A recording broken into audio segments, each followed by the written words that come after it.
We have our ability to eat our own, make our own food. We have the ability to energize ourselves. And we have a fairly diverse, what I would call geography for climate. Okay, so areas, one bad harvest area doesn't take the United States down. It must be multiple. And so I'm not saying there won't be stress, but what I am saying is that money will flow into the United States, the dollar will be strengthened, and then people are going to get to the point saying, we don't want any of these currencies. Then it's going to have to be gold and silver. But my view on the whole thing, Dave, is that they'll reprice gold, they'll reprice silver.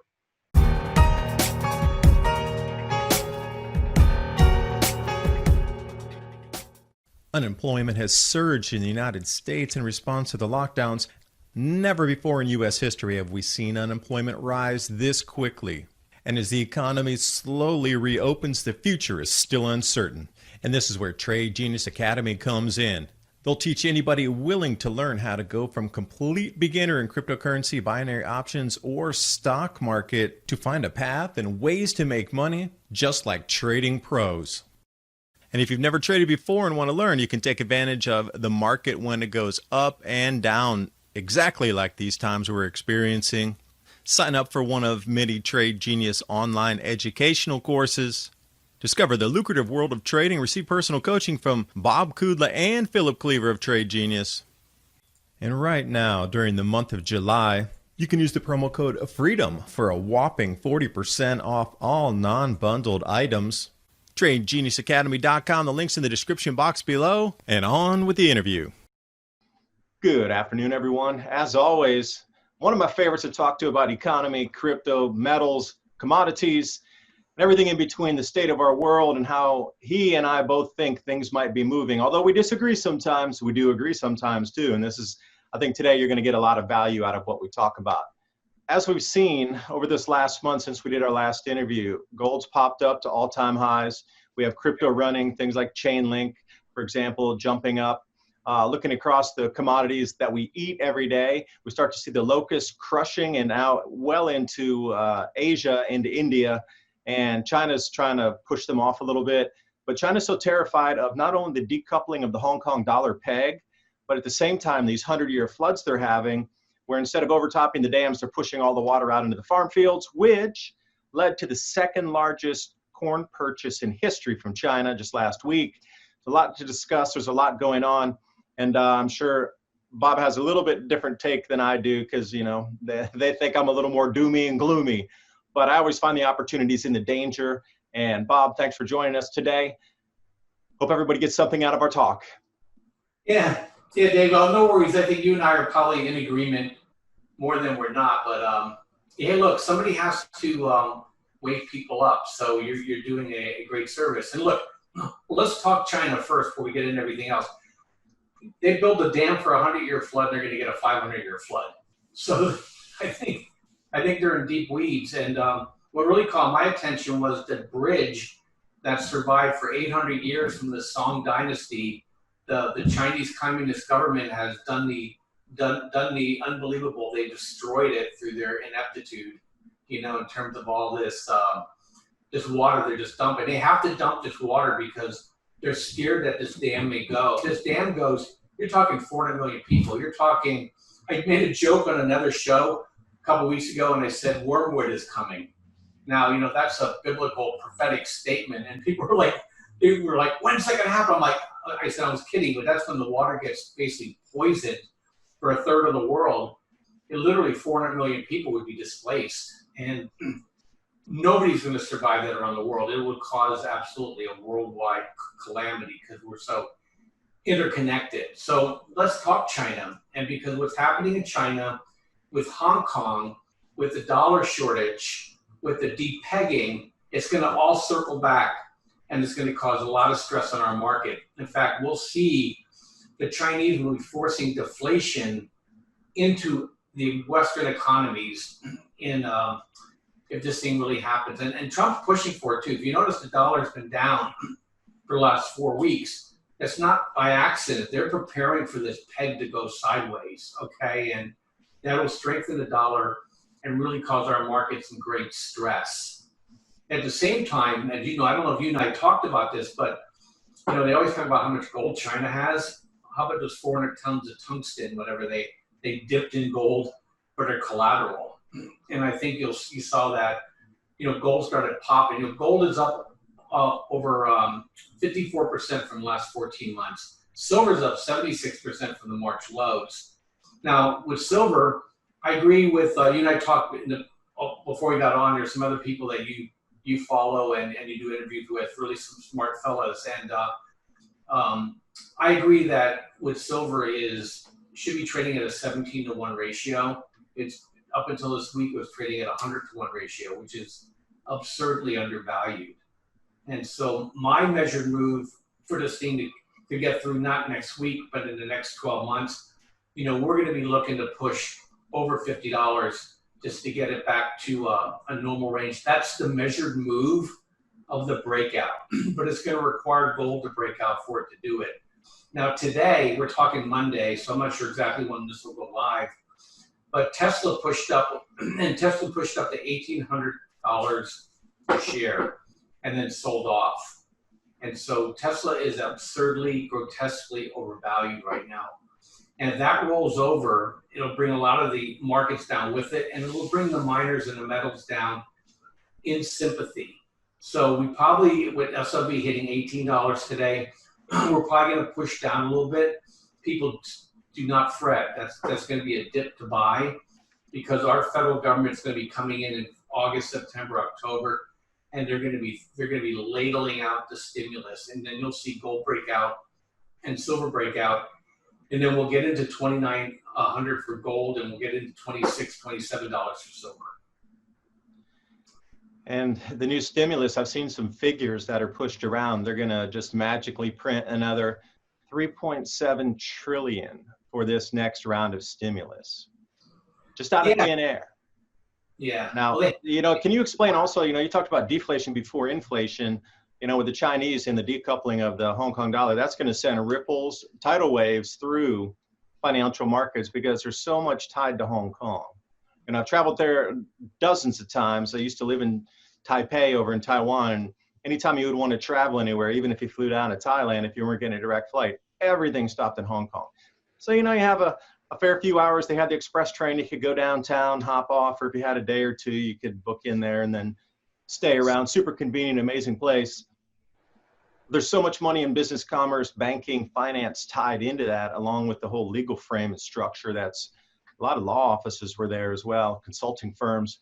So this is all going to dissolve, if you will. And I heard already, I was talking to a couple of people in Taiwan over the weekend up in Taipei that are involved in finance, friends of mine. And they were talking that if it decouples, it's going to go to 70 to 1. And they're all trying to figure out how to position themselves and how to profit from the decoupling.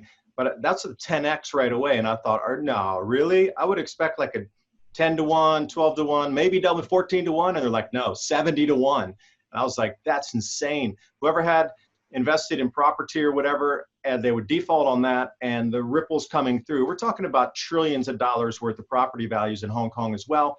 Most people would just walk away unless they would pay the property off with solid money. So if you had again, it comes down to it. If you have an ounce of gold, an ounce of silver, doesn't matter. You're still trading at 70 to 1. If it's worth 18, it's 18 times 70 or 20 times 70 for that same piece of metal.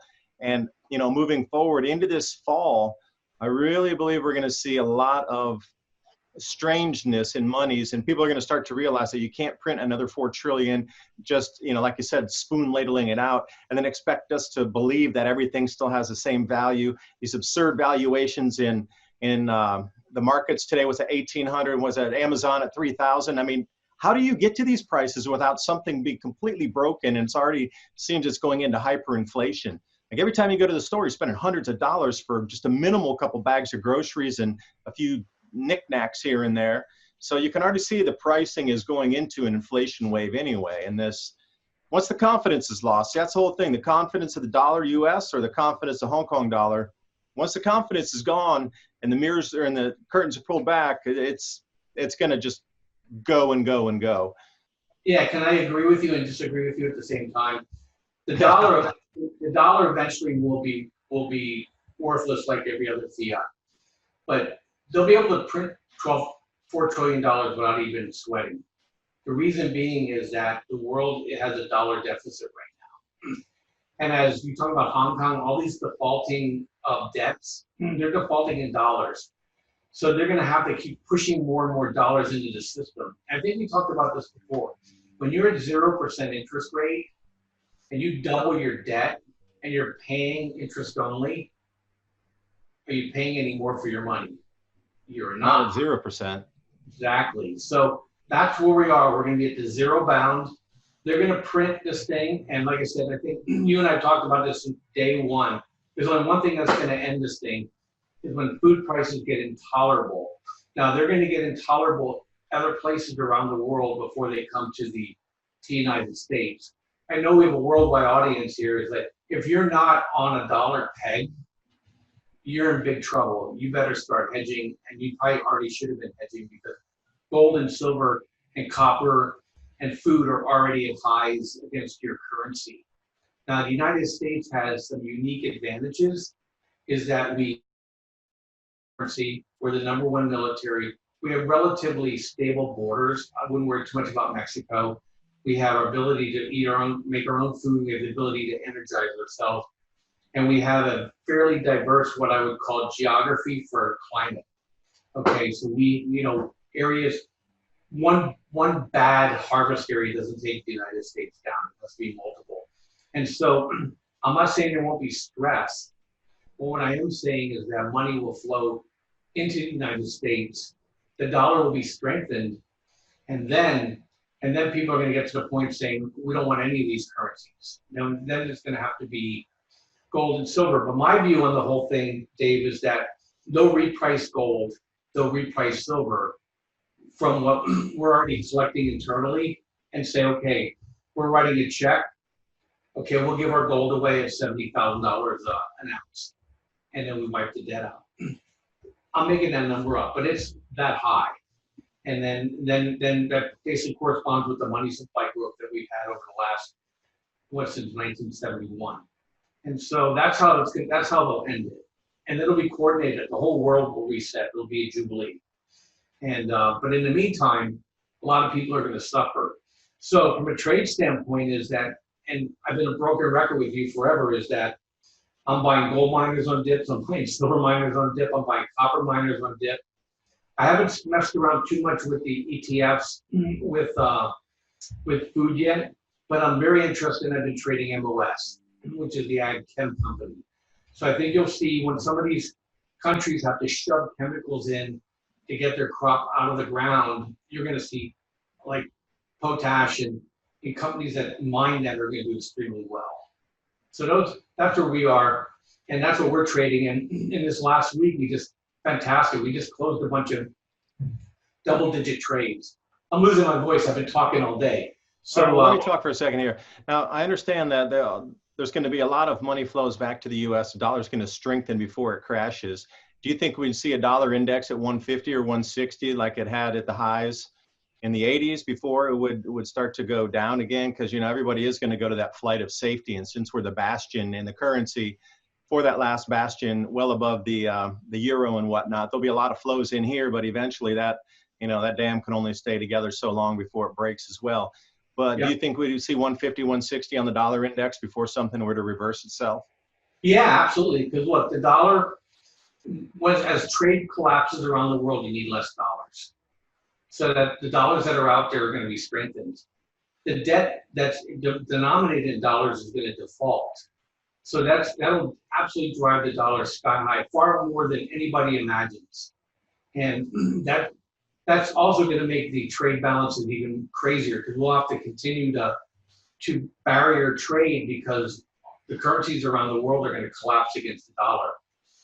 And their problem is they're not going to be able to import our food. China's moving fast now because if that yuan starts to float, which it's going to have to when they run out of dollars, they're not going to be able to afford to buy food.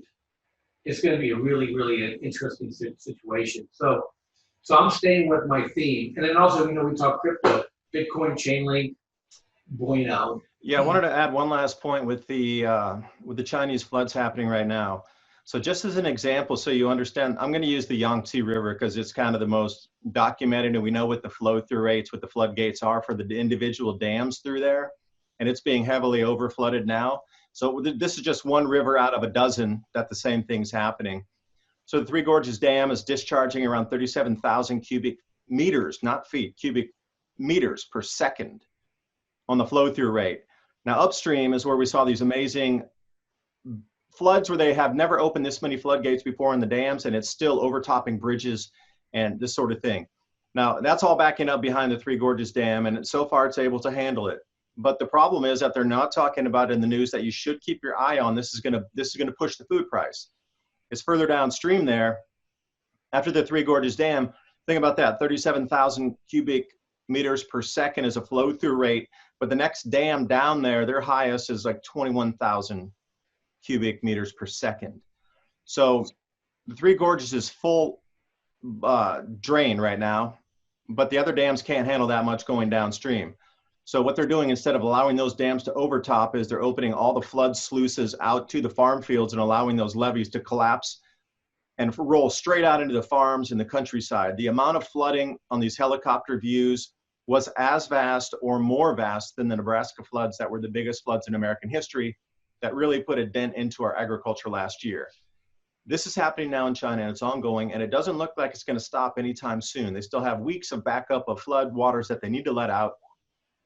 They're going to lose their crops. They're already starting to lose. So when you see this panic buy from China coming in, would it be the first? Probably not. There'll be a second and then a third and then a fourth, but at what point do we wake up and go, oops, America had bad planting, China just lost almost everything, Brazil's eaten by locusts, India is being eaten by locusts, and everywhere you look there's tumultuous growing conditions.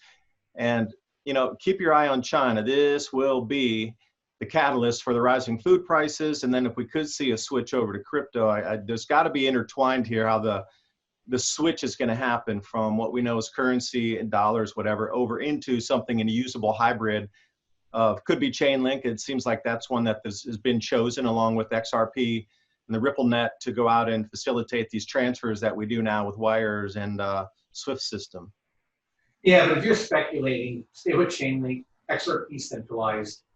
Well, it's just the one that's risen. And reading about ChainLink too over the last year on how it was going to be integrated into not only the COVID passport, and you could put an enormous amount of medical information in this, but also with the instant transfers and the distributed ledger settlements. And it was already kind of built in as the everyday buy a stick of gum types of transfers that could be used on the speed and the integration through Oracle and IBM. They'd already facilitated all this to push through, and then coupling with XRP also in settlements. And then you started to see this little tiny something bubbling up, and wow, it's here now. And it is for real, it seems, because when you have this much industry of 300 large companies and Fortune 5s behind it wanting to use it and integrate it as part of their base for settlements amongst each other and for consumers like you and I to purchase through to settle on their accounts receivable, it goes into a whole different frame here where it's actually legitimate now. So I could see why these prices are rising.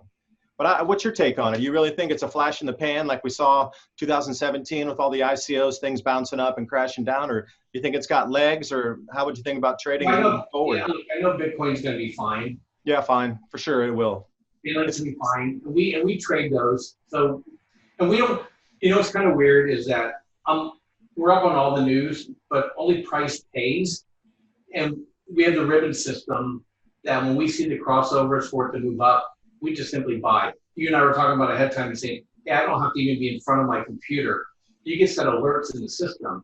Then you just get on your phone and make the trade. So that's all we really care about. I'm a decentralized guy. I don't like centralized coin because I don't know what XRP's value proposition is if the Fed comes out with Fed coin, right? Because they'll just simply replace them. And XRP has shown us in the past that they can produce as many tokens as they desire.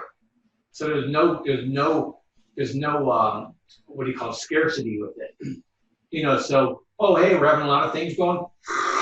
We'll just throw more of them out there. They're no different than the Fed. But cryptocurrency, absolutely. There's trades that are going to do really well. There's going to be really cool Forex trades that you're going to be able to do, against the dollar. And then, on the stock side, I think the tech stock thing is like I said, obnoxiously overvalued. The top 10 companies are 90% of the market growth. I mean, when that rolls over, it'll just send everything down. And now that the virus is not having the effect that it's supposed to have in scaring people, well, now they're going to scare them with the stock market crash. So the powers that be are always going to have something in front of people to freak them out. And now that the virus is not having the effect that it's supposed to have in scaring people, well, now they're going to scare them with the stock market crash. So the powers that be are always going to have something in front of people to freak them out. And then coming to 2021, I can't even imagine the diseases that are going to be bubbling up out of China with these floods and with now they got a swine flu going, and so they're just going to keep the tension on people. And look, you just want to be in stuff. You want to be in safety trades right now. So gold miners, silver miners, copper miners, uranium. Look, the United States is going to. There's going to be a renaissance in the nuclear industry. They have these new technology now that's getting certified, basically called molten salt nuclear plants. I don't know if you've heard of those, but they can't melt down because the maximum heat that can be generated in a fission type event is lower than basically the salt content that's surrounding and infusing the uranium salts. So it can't blow up. You can't have a container leak because you're not under pressure. And so uranium is going to be huge. And you're going to see our government's going to put a kibosh on imports on that. They're going to protect the exports on that. And then there's other strategic metals too. There's a company called SBSW. People need to throw a little bit in there, tuck it away. NAK, buy a little bit. That's a gold miner. The largest reserves in the world is in Alaska. Give it to your grandkids. I mean, there's some tremendous places out there. Copper mines are shutting down all over the world. That's why copper prices have been flying higher. So there's a copper shortage going on. So there's a lot of opportunities in amongst all this, doom and gloom, if you will, to make a lot of money. Yeah, so circle back to that supply chain shortage again. We're starting to see that, and I see it in the stores here. For example, I went to Best Buy because I needed just a dual plug-in for one of my microphones. Half the store's gone. They're not getting it back. So I ended up talking with the manager for a little bit while they were trying to do some SKU search and see if they could find the piece I was looking for. And he said, yeah, well, as soon as it's already either pre-ordered or it's not coming, and a lot of it doesn't even make, it's already pre-ordered, so they just call and say, hey, your thing's in. So the same with gold and silver. China, would they have 83 fake tons of gold over there? And now if the supply chains are not into that whole mining, refining, delivery because there's a breakdown in the supply chains with just general goods. We start to see it with food. I don't know how many, 700 tons of potatoes is the newest one from last week, like the wow. And then, now we're starting to talk about metals not being delivered even in the refined form. So are assets just going to get stranded somewhere and they're going to value those and then be able to move them through paper instead of taking physical delivery? Because I know when they were doing, these miners are a great one because they're measuring how many ounces are in, the tonnage of ore out there before refinement, and are they going to get a dollar valuation? There's a lot of changes I see coming, and you can just kind of see that around that corner, a sliver out there. Supply chain seems to be in a crux right now, and if we go into a 2-point lockdown here, somewhere September, October, the supply chains are going to just constrict and everybody's going to get stuck out, and you either have what you have or you won't have it. And I'm just curious how metals will still be delivered if they get stuck in the supply chain, or will there be direct contractors that's all they do, like we saw in the British military in the 1600s, the Maunder Minimum. That's all they were tasked with, delivering food supply and wheat shipments. They were just like contractors just for wheat shipments to get it to market.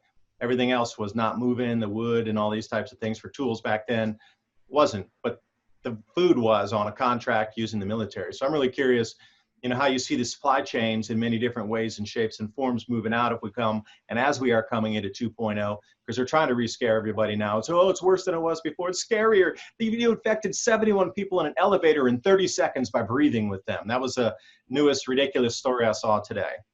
There will be no 2.0. So You don't think so? No, there's no way it's going to happen. The Democratic mayors are broke. The Democratic governors are broke.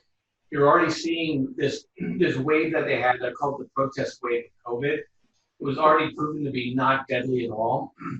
And you know, and look at Arizona's already falling back under 1,000 cases now, new cases a day. You know, in Texas, only in Florida, like 150 new beds were taken. Over 30,000 people were tested positive, but only 150 went into the hospital. So it's basically saying, if we test the flu like we tested COVID, we see the same stuff. So that's off the board. Now, what's happening though, if it's international supply chain, big problem. Okay. So, you know, you talked about your thing. I wanted to get a wireless mouse, 17 days at Best Buy. You know, because they shortened it. This Hong Kong peg goes, we're going into the Christmas season. You get kiss Christmas goodbye in terms of getting your Christmas gifts in. They're going to have to re-establish the chains. It's going to be really interesting because I think we're going to go the Anglosphere. We're going to go Five Eyes. I don't know if you ever heard what the Five Eyes are, right?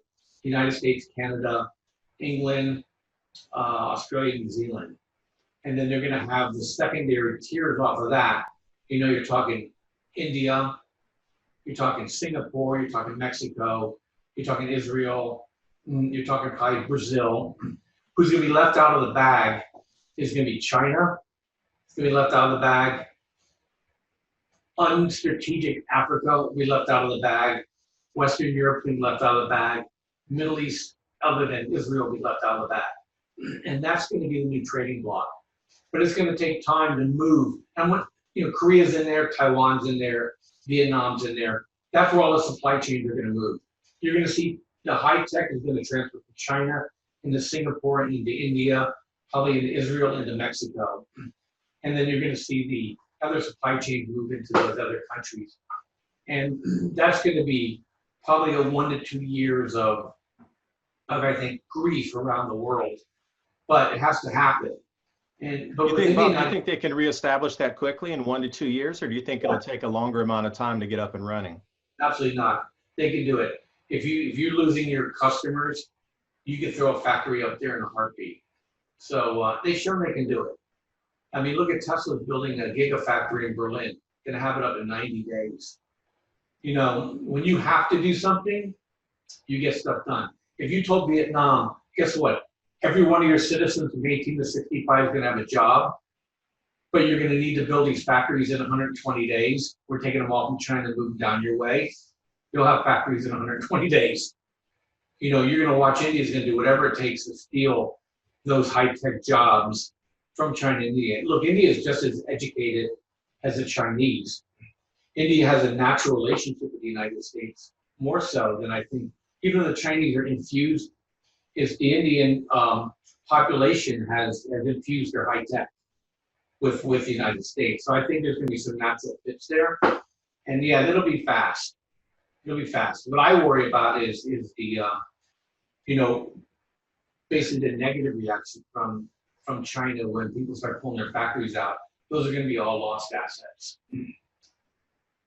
Yeah, and you wonder what the pricing will be for those new products. So let's say they do start manufacturing in Mexico again, compared to what it was in China, or what will be the new pricing for something coming out of Vietnam versus what it was from China, because all the trans shipping points coming through Hong Kong specifically, and a lot of the East Coast port cities like Tianjin, Shanghai, all the way down, Ningbo, you know, they're going to lose that whole arm of, you know, ocean shipping as well, and that transport links. So I'm wondering what the price might be in a new setup of economy with new manufacturing hubs, new transportation links, comparatively what we're paying right now, pennies on the dollar for getting things out of China, you know, because everything's manufactured in China. So, well, and that computer mouse you just referenced there, well, let's use $15 as the price that you're getting from China. Will it still be 15 coming out of Mexico or another manufacture point, because labor is going to be a little more expensive, you know, as we come up these country value chains here? What do you think the price might be for that same item then coming out of a different country like Mexico? Yeah, not much higher out of Mexico, but out of the United States, we'll probably see double-digit inflation, but you'll see jobs here too. See, you know, there's no free lunch, right? So they we got deflation on consumer goods, but then everybody lost their jobs. So now the jobs will come back, there'll be higher wages and higher inflation. So, the difference being is that the control now is within the United States versus the control being in a country that absolutely wants to see us harm. So there's going to be that. But these other countries still got to compete to get their product in the United States. And so you'll see that. And the robotic manufacturing these days are absolutely insanely good. If Mexico played their cards right, they could be a premier country as a gateway into the United States in terms of high-tech manufacturing. Because labor is becoming less and less. Moving your stuff from Asia to the United States, you're talking 8 to 10 week lead times. So out of Mexico, you're talking 4 weeks. Out of the United States, you're talking 2 weeks. So you're going to see that with these supply chains, if they can't have these big, you have to order so much from China to be able to get your stuff. Whereas you can then go in Colorado, hey, it's going to cost me more, but I can only order what I have to when I need to, because credit's going to dry up too. So it's going to be, the point being is that there's going to be a lot of change here, Dave. Don't know who the winners and losers are there. All I know is that trade is going to collapse. It's going to come in within a block. The United States is going to be the center of that block, and you're going to look at the dollar strengthening before it collapses, and then you're going to look at basically the physical commodities are going to be worth more. Financial commodities are going to be worth less. Watch food. That's my mantra. Yeah, food drives the society, always has, always will. And we're back into the grand solar minimum again. Take a look at the magnetic anomaly that continues to occur over southern part of the hemisphere. Look at the recovering ice at the Arctic Oscillation. Locked everything in that cool pattern this year. That's why, a little further down it was, a milder winter. But a quick FYI, generally when you have those locked in Arctic Oscillation patterns like we saw this year, the following winter, as in the one we're coming into, are usually incredibly brutal as that lets loose and the spill of cold air out. Think Buffalo in the 1970s, for example. So ice is recovering, a lot of things are happening, and we're seeing, these locusts, we're seeing a lot more volcanic and tectonic activity that goes along. There's signs in the skies. We have Neowise comet up there. And there's just an enormous amount of things happening that are fulfilling, like you talked about wormwood there for a second. So it's really on a lot of people's minds. So the way we perceive all this, and especially if the credit locks up, how do you think people are going to stay in their homes or be able to purchase new products or get a new car or, get a larger ticket item if there's no access to credit for people and banks are really tightening on the lending there? So, there could be a complete lockup in that too. And if it goes further in the economy, it's the end of the world. And I could see it already. People are freaking out everywhere you look. Yeah, the Fed's going to have to step into all that stuff. And they will. Now if Biden gets elected, I'm not, all bets are off because I have no idea what direction they're going to take. But if Trump stays in power, they'll just use the power of the Fed to unclog these liquidity issues. But hey, I want to shift here with you because there's a question to it that I don't know the answer to, but I know you've probably thought about it. And if I'm putting you on the spot, you can think about it and we'll talk next time. So I saw the ice flows from Antarctica, and I know we're getting a meridional flow in Australia because it's been so wet and cold. If that ice is able to squeeze up into the Tierra del Fuego and essentially block that, I think the current will be too strong, but if they get close to blocking that, wouldn't that screw the wind flows up down there in the roaring 40s? Or would that cause such a squeeze in terms of wind that we get these hyper winds down in the southern oceans that can have, I don't know what the impact would be. Have you thought about that at all or researched that? Well, I have been looking at the Southern Oscillation and the increase in Antarctic ice as well as glacial ice on the continent itself. A lot of people talk about the melting, but please do a little research and notice out there, you're going to see where the peninsula comes out at the end where they focus a lot of melting. That's all volcanic underwater ice sheet melting, and you'll see how it breaks at a perfect line. Well, you have several volcanoes melting from beneath, and a lot of this, what they're trying to portend is, climate change, CO2, whatever, is truly underwater melting of ice sheets that are offshore, that have come off the land, that are still attached, but they're kind of in that float state. They're still attached, these ice sheets.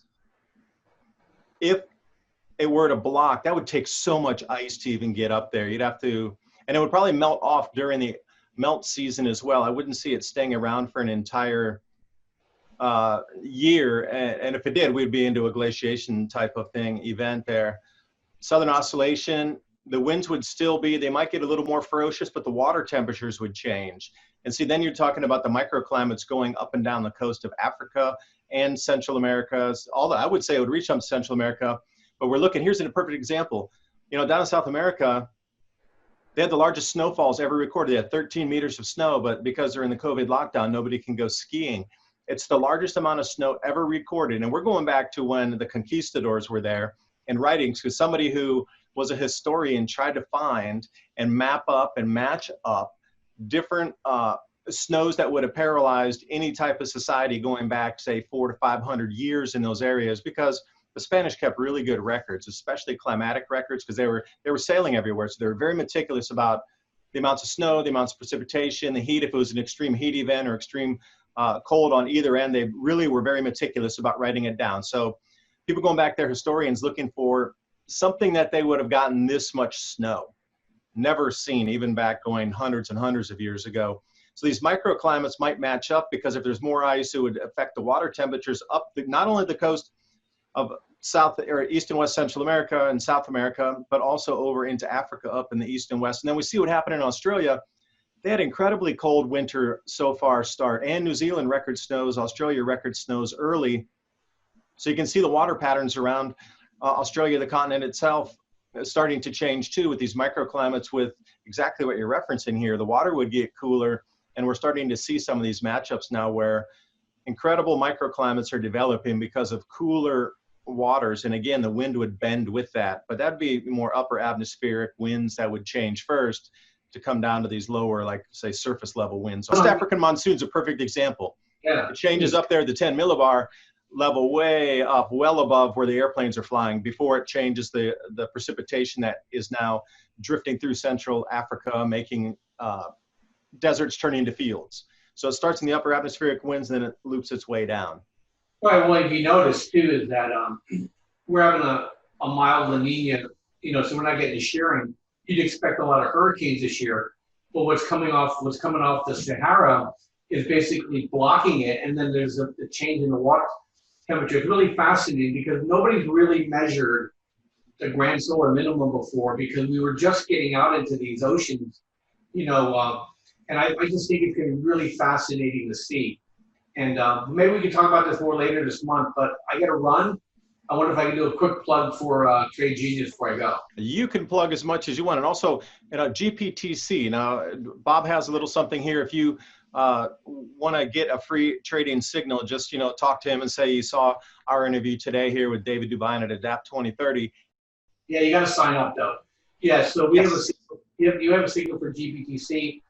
A lot of people like to trade it when they trade, but they don't want to necessarily get a crypto account. So we put together a signal. We've been trading Bitcoin for a long time, and then we've been watching the ratio between GBTC and Bitcoin. And so we have a signal that basically tells you if it's running at a discount or a premium. So you're able to get GBTC at a good price. So if you tell people you come from Dave DuByne here, and before Saturday you sign up for our crypto bundle, or even our stock/crypto bundle, you have access to that. But you just have to mention it. We'll give it to you for free. Something we don't normally give out, and I think you'll like it. And then we pre-discounted bundles for you guys, Dave, like we always do. For the I think it's Saturday. Is it the 18th?